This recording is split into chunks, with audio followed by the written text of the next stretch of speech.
Good evening. Welcome to Vatv. Today is May 22nd, 2013, and Vatv is the voice of Vietnamese American throughout Boston and the greater Boston area. And it is sponsored by VietAid, which is Vietnamese American Initiative for Development. And you can view this program on Comcast Channel 9 and RCN Channel 15. And this is a live show. So you can call in at 617-708-3290. This program will be repeated on Wednesday at 7 p.m.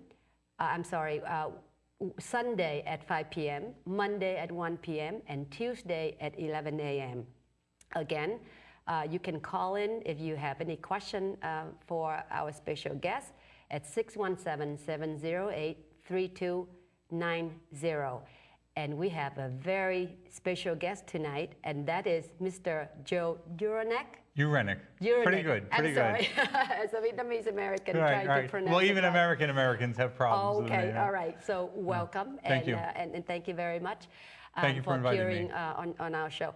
Now, I think many people have heard you as a Republican candidate running for the state Senate. Yes. So would you please let us know who is Joe Ureneck? Okay. And why are you running for the state Senate? Okay. So my history is I'm a native Dorchester person. I was born and raised in Dorchester. Yes. My mother still lives on Meeting House Hill in Dorchester on Barry Street. Yes. She's in good health, although she's 95 years old. Wow, that's wonderful. Yes, yes, very unusual, I think, to be in good health at that age, but she's very fortunate. Great. And so I went to Boston Public Schools. Yeah. I went to Boston Technical High School, which is on Quincy and Warren Street. So when I went to high school, I walked to school. It was an all-boys school at the time. And after high school, I went to university, Boston University, and eventually went to University of Massachusetts. And received a master's degree in criminal science. Great. And a second almost master's degree in Chinese language. Wonderful. So I was very politically active in the community up until the 90s. In the 1970s and 1980s, was involved in many activities that had to do with improving the neighborhood. In the 90s, I went to China and lived there for 12 years. So I studied Chinese and worked in China for 12 years, and then came back in the early 2000s. And have been living here and working here since then. So I've always been active in the community and trying to do things that I think are important in a social sense and in a political sense. And I have, in the last 5-6 years, I've been very active at the State House with what's called the Governor's Council. Now, the Governor's Council is a particular body in the State House that very few people are aware of, but it's very important. We have the legislature, which everyone knows about. We have the executive body with the governor, which everyone knows about. And then we have the judiciary, which very few people understand how the judges end up on the bench. And judges have a lot of power and influence over all of our lives if we ever end up in the court. And so I was very interested in how the judges were appointed and approved to go to the bench. So I've spent a lot of time over the last 5 or 6 years going to the Governor's Council and trying to shape and influence how the judges are approved for the bench. And the reason I did that is I'm the chair of a group called the Fatherhood Coalition. I see. Now, the Fatherhood Coalition is very concerned about the treatment of men and fathers in our society. And we believe, and I believe, that a lot of the perspective about men and fathers is negative at this point in time. And in fact, because of the laws that have been in place since the 1970s, a lot of men and fathers are treated unfairly, particularly in the court system and particularly in the probate court in terms of divorce and custody and child support matters. Yes. So there's a lot of course, there's lots of issues out there that I'm concerned about. This is certainly the focus of my activities over the last 6 years. I see, I see. Yeah. And so this is your first time running for the state Senate seat, or? Yes, the first time, yes. And of course, the past senator suddenly resigned, so there was an opening there. I didn't see any other Republicans running, so I decided to jump into the race. I've been a Republican now since 2007. I'm sorry, we have a caller calling in. So, caller, thank you. Welcome. Please ask your question to Mr. Ureneck. Thank you. Yes, my question is, how is go ahead. We're listening. Yes, how is he going to fix and improve the public educational system here in Boston? Huh? Could you repeat the question? We couldn't hear you. How is he going to fix and improve the Boston Public Schools education? Huh? Okay, I heard the question. Okay. How would I work to improve the Boston Public Schools education? Was that the question? Yes. Okay, I have a particular viewpoint on the school system. As I mentioned a few minutes ago, I went through the Boston Public Schools. I think in general, the public school system and schools generally are really doing a disservice to many people in this city and across the country, because we're giving our children to the school system, to the government school system, and expecting them to do all the work that parents, mothers and fathers, used to do on their own in large degree not too long ago. And so how are the schools going to change? I'm not that optimistic about the Boston Public Schools, about public schools across the country. I think there's a big problem there, but it's not in the schools themselves. It starts with the family and having a basis in the family that people feel safe and secure with a mother and a father who support the children in their endeavors. Without a stable family life, it's very hard to go to a school system and get a good education. Now, this leads into another thought about the public schools in Boston, which is that some 70% of the Boston public school children come from single-parent families. Now, I was a single-parent father when I had my son.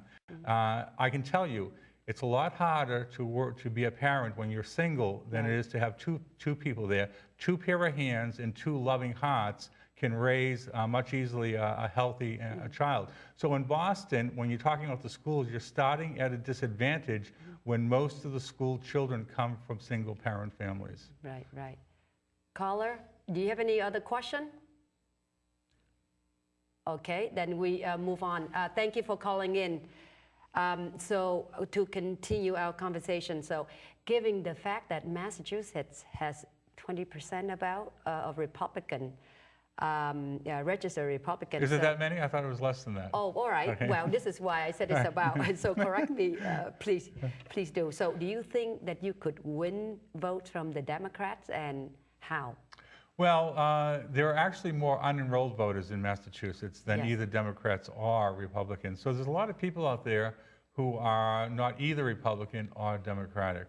Right. And that's one factor in the race. There's also the factor that a lot of people will vote really not so much on parties, but on geographical identity and other factors. And so in the primary, for example, you had the Dorchester candidate getting most of the votes from Dorchester, and you have the South Boston candidate getting most of the votes from South Boston. So obviously I'm going to try and get some of those South Boston votes. And I've been out in the district giving out literature and talking to people. And I think I have a shot at it. It's certainly, I am the underdog because I'm not an incumbent legislature. But I think there's a shot at getting something there. And I also think that a lot of people, they want a change in the status quo. We have the legislature, and if you've been at the State House, you know it's very hard and difficult to get anything done in the legislature. It's almost impossible. And so I think it would be helpful for the citizens to have another Republican up there, so it was someone who is not part of the Democratic apparatus that's in the State House. I think everyone would benefit from that. I see, I see. So then what are some of the key issues that you will be focusing on?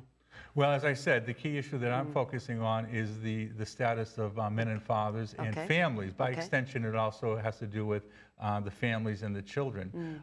That's the key and most important issue I'm focusing on. There are other issues such as issues that the state has influence over, such as sending Massachusetts National Guards people overseas. Yes. Now, there's a lot of, I think there's a growing awareness among the citizens of the United States that we should not be involved in all these wars overseas. And so it's up to the states to take some kind of position to say, no, we're not going to participate in these interventionist wars. And so I think that's another issue that I would be focusing on in the State House. Okay. There's, well, I'll leave it at that. Okay. So now, why would people vote for you? Give us some of the reasons. Well, I would be a new face. Okay. My challenger is already in the State House. We know what she is doing and capable of. Yeah. You'll get new ideas and innovation because, as I said a moment ago, I'm not part of the Democratic Party, so I'll be outside of the status quo. And I think having another voice in there that's outside of the status quo would be helpful to the citizens. Having people all sing the same tune is nice in a church, but when you're in the political situation, it's good to have other voices out there, bringing up new ideas, having a different perspective, and perhaps shaking up the House a little bit to have some changes made. Right. So now, according to the media, basically, Republican candidates have very little chance to win. Why do you think that is? Well, the media, I think, has been somewhat, I mean, they're not really favorable to Republicans, first of all, the media. So that's one of the things that the media would not normally say.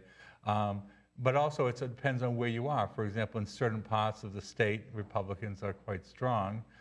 In the city, of course, there's a lot of people are Democrat in the Democrat Party. But there's also a lot of people, I think, who are, from my perspective, more socially conservative. They believe, for example, in stable families and having the government be less intrusive into personal lives. And they're more concerned about civil rights. And so that, I think, will supersede some of the perhaps lack of enthusiasm for the Democratic Party and for the Republican Party in the city.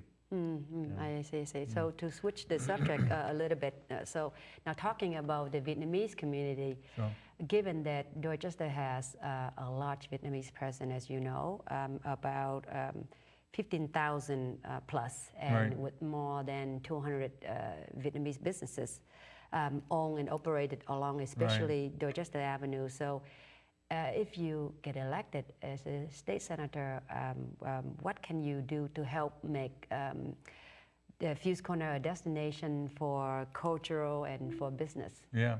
Well, I think, you know, as I said, I lived in China for many years, so I'm somewhat familiar with the Asian culture. I know that China and Vietnam are different in many ways, and some similarities, of course.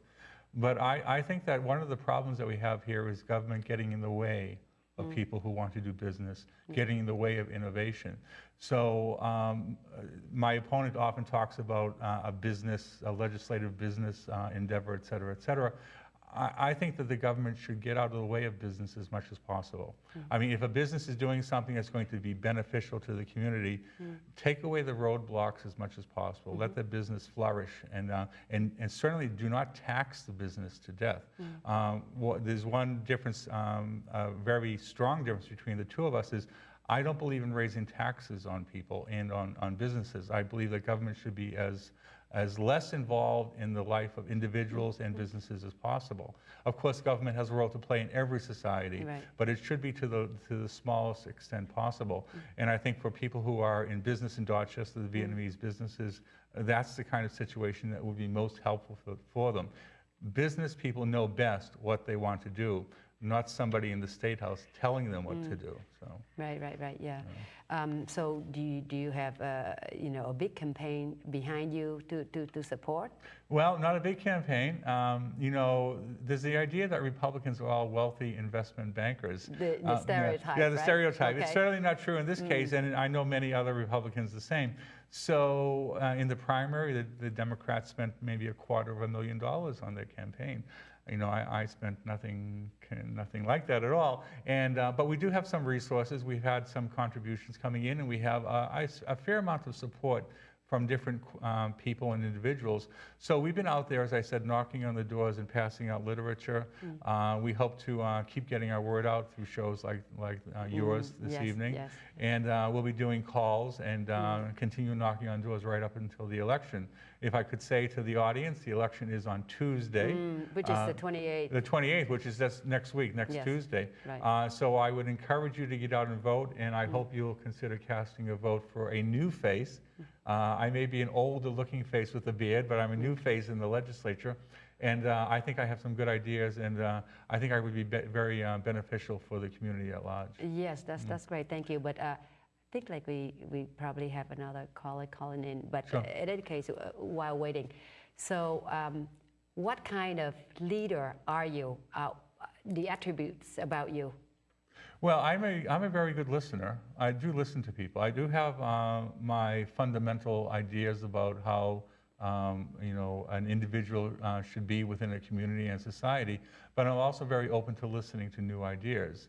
I'm also very firm. If I make a decision, I'm going to carry it through to the best of my ability. So I would say those two qualities are very good in leadership. Mm-hmm. Yeah. Do we have a caller calling in? No? Okay. Do we have a caller? No? Okay. All right. Thank you. So once again, you all can call in at 617-708-3290. So to continue with the conversation, so where's your where's your campaign headquarters? Well, it's actually in my home at this point. So I see. yeah. So the up until the primary, we had very little activity. Yes. Since the primary happened, roughly a month or so ago, just about a month or so ago, 3 weeks or so ago, we just started gearing up. We have signs and we have posters and we have material that we're giving out to people. And so we're reaching out in every way that we can to get the public aware of what we're all about and what the campaign is all about. As I said, in the primary, you had basically Dorchester voters voting for Dorchester people, and you had South Boston voters voting for South Boston. So we know, even though I'm from Dorchester, Yes. my father is actually from South Boston, but even though I'm from Dorchester, I know that the votes that are out there for me to try to gather are mostly in South Boston. So we've been walking the streets in South Boston and getting a very good reception when we walk the streets and talk with people. Yeah, that's great. Yeah. So what's beyond this campaign? Let's just say if you have to, if you don't make it, what would you do? Well, as I said, I'm very active politically in many endeavors, particularly on the issues of fathers, men and fathers. So I will continue my work in that regard. I'm very active, as I said, in the Governor's Council. I perhaps have been to more Governor's Council meetings than most of the councilors that are sitting there, many of them.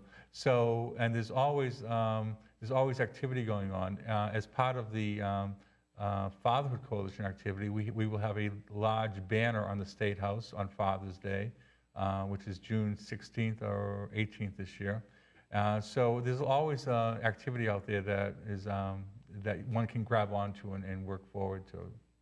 I see. Okay.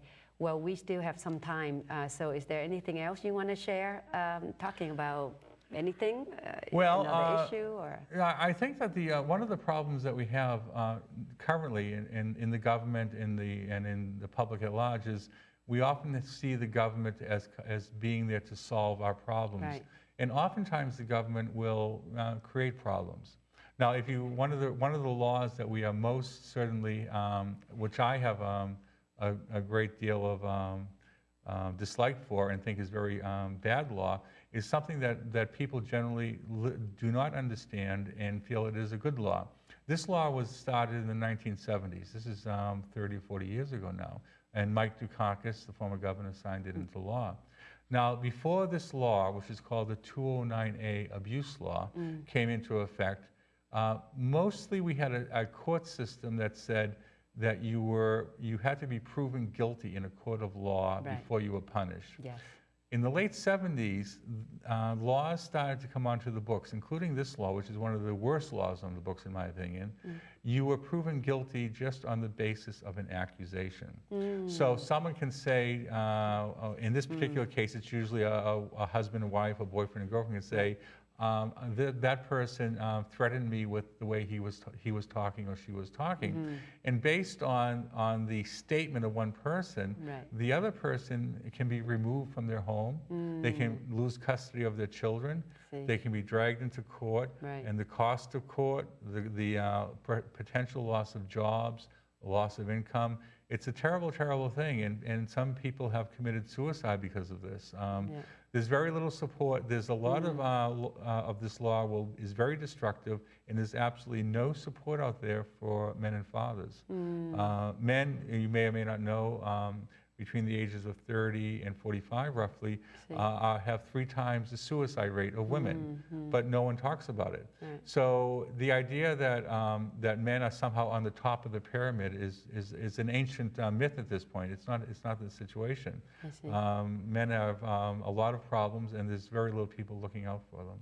So is your organization the only one that's advocating for fathers' voice? Well, there's a few organizations out there, but we are one of the largest ones in the state. So, but there's a few, and we're all volunteers on the organization, and so there's no funding. Basically. No funding. It's all volunteers, and so there's a lot of you know, on the other side of the coin, you know, politically speaking. There's, for this particular abuse law, there's the state and the federal governments, they spend about $100 million every year on this. And on the other side of the coin is organizations like ourselves, and we have no funds whatsoever. So it's a very unequal playing field, but you know, I think we have the right idea on our side. And so we are very determined that we'll make some changes over time. I see. What about other issues like housing, education? Well, education. Well, we talked about that a little bit. Yeah. But housing, you know. Well, housing in South Boston is a real problem. I haven't been walking the streets of South Boston prior to this campaign for quite some time. I was quite amazed at what I saw in South Boston.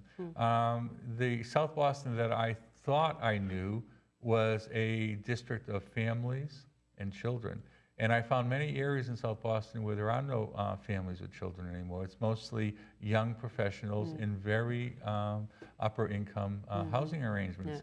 And so I'm very disturbed that that's changed. I think to myself, where are the ordinary working people going to live in the city if this trend continues? I think it's been a big mistake to have to let this happen. And of course, the government has a role in steering the housing market in certain ways through zoning laws and things of that sort. And I think that there's been perhaps too much of a gold rush there for people to let this happen. Because certainly it's not ordinary working people living in South Boston in a lot of the areas now. No, I agree, because South Boston, you know, is known to be an expensive place to live. Right. So now talking about Dorchester, since that's where you live, and is public safety your concern? And if it's one of your concern, have you worked with any local, you know? Well, it's a concern, but again, I think you always have to go back to the fundamentals. Now, I know that there's annual marches against violence and murder and things of that sort, but there's always an understatement or underlying idea that more government funding and more government resources will solve the problem. Again, I think that if you have broken families throughout the community, it's very hard for a government, and I think it's impossible for a government to fundamentally and permanently resolve that problem. Because if you have, for example, single-parent family, a mother with a teenage boy, it's different with a mother and a teenage boy than it is a teenage boy with a father. A father has a different relationship with the boy than a mother does. And so it's very hard for a mother by herself to direct the boy in a certain way that's going to be healthy and not get into trouble on the streets. And so, you know, that again comes back to the idea that you have to keep those families intact. You have to and you have to have laws that do not break up the family. And that's what we have now in the State House. We have laws that actively contribute to the breakup of families throughout the city and the state. That has to change. Unless that changes, the problem of violence in the city, in my opinion, is going to continue. Most of the social pathologies that young people and children face, you can find due to broken families. There's no question about it. And I know in the Asian community, for example, in the Vietnamese, I know in the Chinese community, there's at least a sense that families should stay together, and that education is very important for children. Now, and that has to do with having a mother and father there who place an emphasis on that. And so if you don't have that kind of structure, it's very hard to solve the other problems that that come out of it. Yeah. Do you feel that people in Dorchester have heard of you and your work pretty much? Well, not as much as I'd like them to. And after the Democratic primary, before the Democratic primary, I thought to myself, well, after the primary, they'll ignore me as much as possible. I mean, the press and everything and the related organs. And of course, that's exactly what happened. There's very little coverage now because, well, I mean, there's no competitor. There was no competitor for the Republican side. But, there's this idea that once the Democratic candidate was chosen, then it was a done deal. But we'll see what happens. I mean, I think, as I said, I'm the underdog, but I don't think the game is over until the election. And I think people may be surprised. I hope they're surprised on election day. Yes. Well, good luck to you, because I think the work that you have been doing is a great cause. Well, I think so. For the father, so I totally admire your work, because I've heard more of the work to advocate for the family of the women, the victim of domestic violence, but on the men's side, Right. Well, if we have time, I always, when people talk about domestic violence, I always phrase it with the word so-called domestic violence, because what happens is that when someone has an argument, it automatically is classified as domestic violence. Yeah. It's just a verbal argument. When did that become violent? I mean, Right. I think we've carried things to an extreme in both society and, unfortunately, in the law. Yeah. Unfortunately, we're running out of time. Okay. So thank you very much. This has been, very Remember, May interesting 28th, Tuesday. Yes, May 28th. All right. Thank you. So you can view tonight's program at www.bnntv.org. And if you have any question for VID8, you can email at vatv@vid8.org, or you can call at 617-822-3717. You can also go into VID8's website, which is www.vid8.org. Thank you very much for tuning in with our program tonight, and we look forward to having you back again at next Wednesday live show. Thank you very much, and have a good evening.